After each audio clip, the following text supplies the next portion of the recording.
Nós estudaríamos o capítulo 5 de Josué, mas dado o tempo reduzido, eu quero fazer apenas uma recapitulação de Josué, capítulo 4, os últimos versículos. Eu ia pedir para aqueles que agora eu quero falar com bastante respeito isso, mas também com temor no coração, aqueles que pouco frequentam a igreja. Às vezes são até membros da igreja, mas frequentam pouco a igreja. Nós falamos um assunto muito difícil de ser falado, mas tão importante. E como tem várias pessoas aqui, eu ia pedir para vocês que não receberam aquele estudo, que vocês vissem quando estiver disponibilizado no YouTube, porque todas as gravações eles colocam lá, fica um arquivo, mas já que nós temos essa oportunidade, vamos fazer apenas a conclusão daquele estudo que fizemos na quarta-feira, falando de Josué capítulo 4. Eu quero convidá-los a ler ali Josué capítulo 4, quando nós estudamos sobre os memoriais. Memoriais nos remete à palavra lembrança, memória. Nós temos que exercitar a memória, relembrar de algumas coisas. Hoje nós fizemos isso, nós relembramos da morte de Cristo Jesus. As crianças nos fizeram relembrar a ressurreição de Jesus, a Páscoa dos judeus, a fuga do Egito e a libertação daquele povo.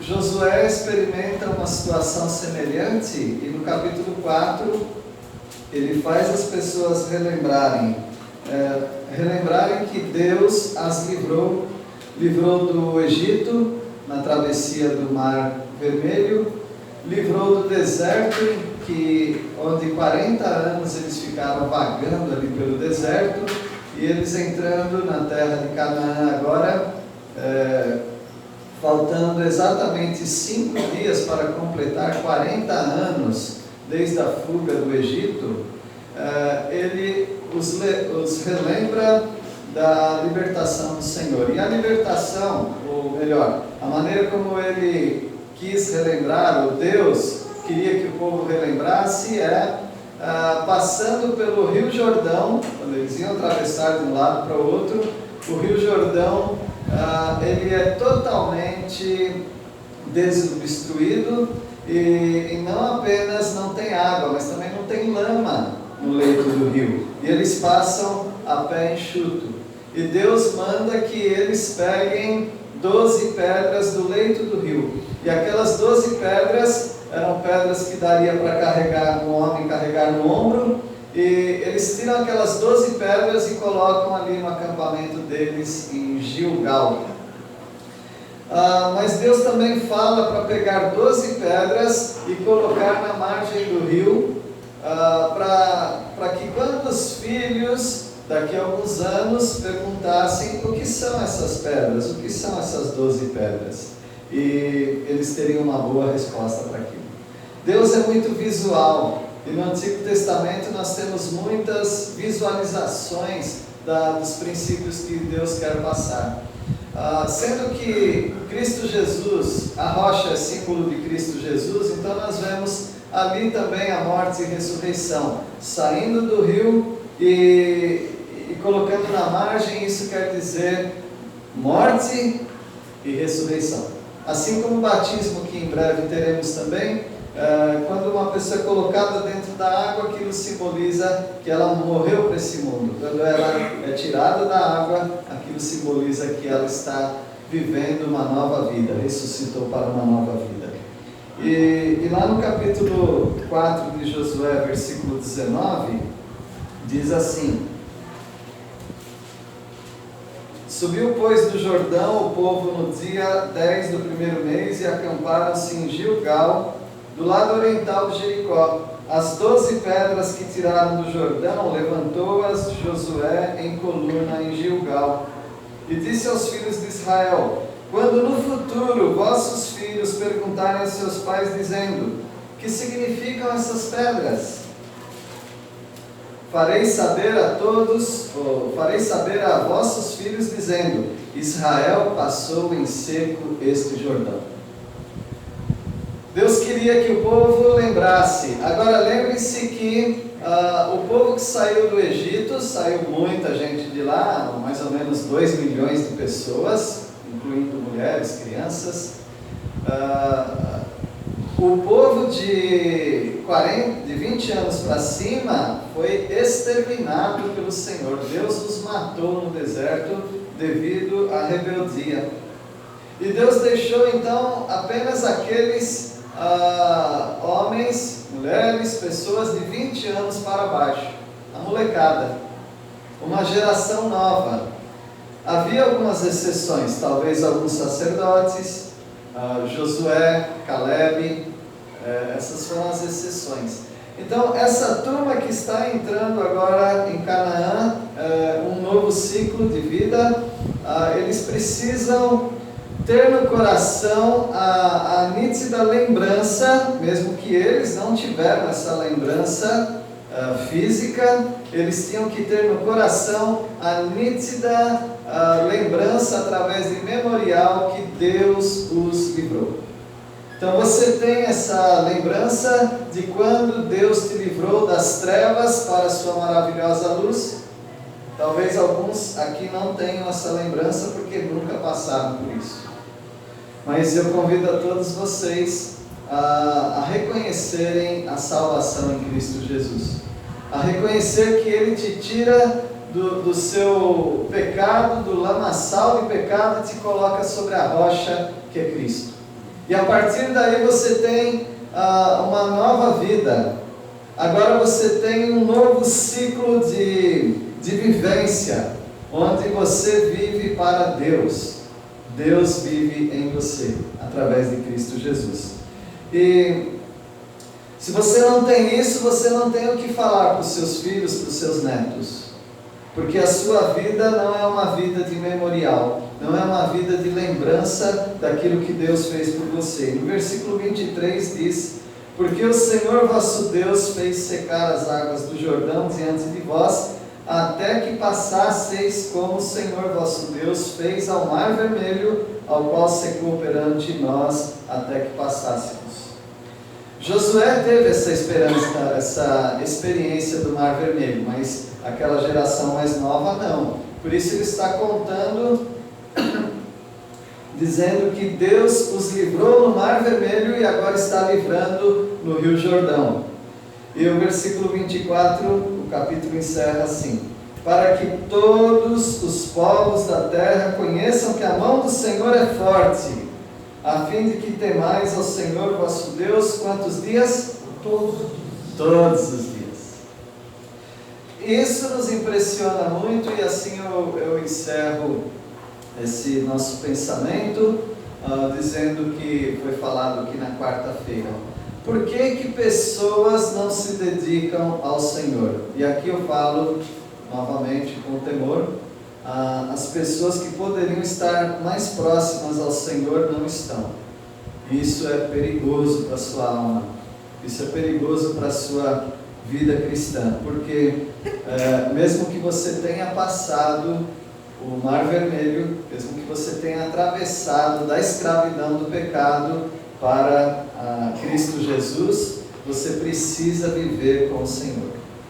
Porque eles passaram da escravidão do Egito pelo Mar Vermelho e foram colocados em segurança no deserto, porém eles morreram no deserto. Eles não experimentaram a bênção da vida vitoriosa e completa no Senhor.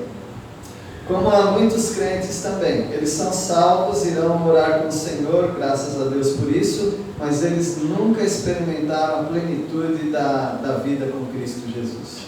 Aquela comunhão deliciosa. E por que isso aconteceu?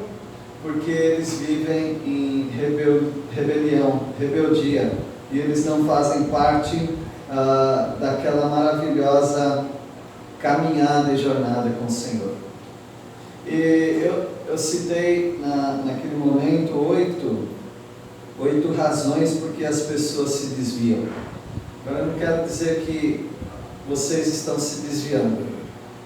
Alguns estão vindo até a igreja, mas talvez alguns não estejam andando intimamente com o Senhor.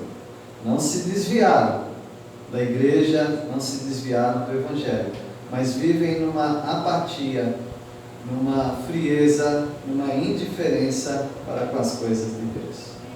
E sem acusar ninguém, mas simplesmente denunciando aquilo que a palavra de Deus nos ensina, eu quero dar aqui algumas razões. Uma razão é fraqueza espiritual. São pessoas fracas espiritualmente, pessoas que não vivem a palavra do Senhor com ousadia, com coragem, por alguma razão, e isso tem enfraquecido cada vez mais esses queridos irmãos. Outra razão porque pessoas não se aproximam do Senhor e não ficam juntos intimamente com o Senhor é rebeldia no coração. São rebeldes. Não querem fazer aquilo que Deus está mandando fazer. Pegar uma pedra do rio, colocar nos ombros, colocar na margem. Uma pessoa de cada tribo faria isso. E talvez pessoas estão se rebelando contra o Senhor e não querem viver de lembranças, querem viver de si próprias. Você nunca vive de você mesmo, você sempre vive de coisas que pessoas fizeram atrás de você. Você não é inédito, você precisa seguir o passo de pessoas que andaram com Deus. Talvez decepção com outras pessoas.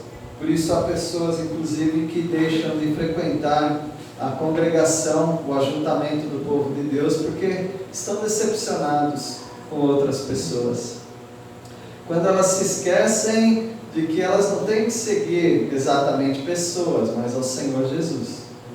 Mas o Senhor está dando a oportunidade para você se interrelacionar com outras pessoas, a fim de você descobrir que você também decepciona os outros. E por isso nós jamais deveríamos nos esfriar na fé. A outra razão é o distanciamento da palavra de Deus e da oração. Quando pessoas se esfriam, é porque elas já se esfriaram na palavra e na oração. Elas não estão tendo mais prazer em se debruçar diante da palavra, em orar ao Senhor. E por isso pessoas se esfriam e algumas delas até se afastam. Mas há outras razões também. Uma das razões é doença física.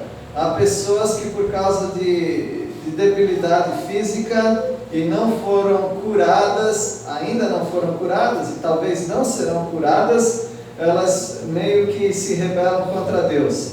Se eu estou doente assim, e Deus nunca fez nada por mim, por que eu vou ficar ainda insistindo em manter uma vida devocional? E essas pessoas, por causa da sua debilidade física, elas acabam por ficar de mal de Deus, porque elas estão doentes. E uma razão muito comum para todos, saudáveis ou doentes, não importa, são os cuidados deste mundo.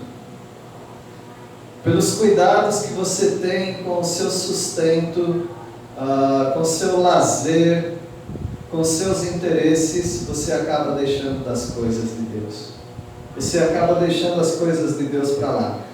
E por isso nós temos muita gente, vamos chamar aqui no nosso contexto, de evangélicos, mas pouca gente que anda com Deus. Você tem talvez muitos membros de igrejas, frequentadores de igrejas, mas poucas pessoas que andam com Deus. Os cuidados deste mundo estão sufocando a mente das pessoas, de tal maneira que elas pensam: eu tenho que trabalhar, eu tenho que estudar, eu tenho que ganhar dinheiro, eu tenho que crescer na vida. Como se andar com Deus você fosse se tornar um alienado dos seus estudos, do seu trabalho, do seu sustento. Não, nada disso. Talvez a gente esteja lutando pelas coisas que perecem, como o Senhor Jesus disse. Mas nós devemos seguir ao Senhor. O mesmo que prometeu nunca, jamais nos abandonar. E Ele vai suprir todas as nossas necessidades. Então, os cuidados deste mundo não deveriam te afastar do Senhor. Então, essa aqui é uma bronca santa que eu quero dar em todos os irmãos, para dizer, se você se enquadra nas pessoas frias, apáticas, indiferentes, negligentes e preguiçosas quanto às coisas de Deus, corrija a sua vida.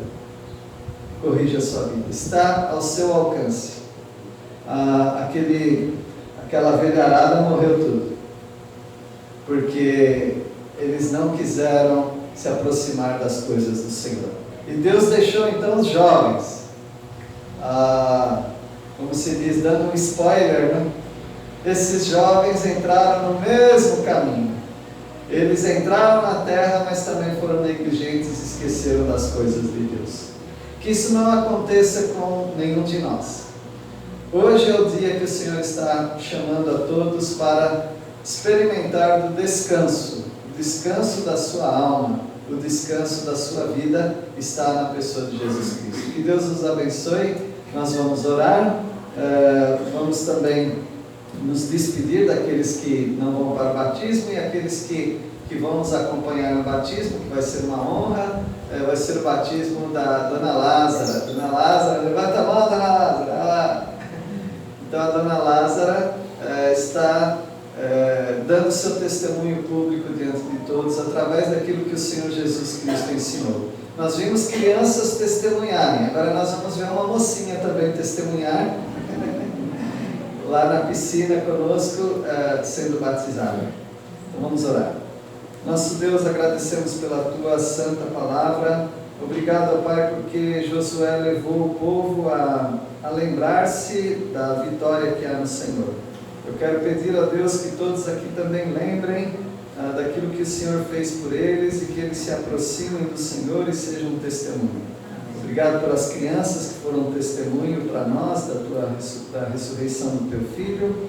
Obrigado pela Dona Lázara também, que está sendo uma testemunha para todos nós da salvação em Cristo e de uma vida de compromisso. Nós oramos agradecidos ao Senhor em nome de Jesus. Amém.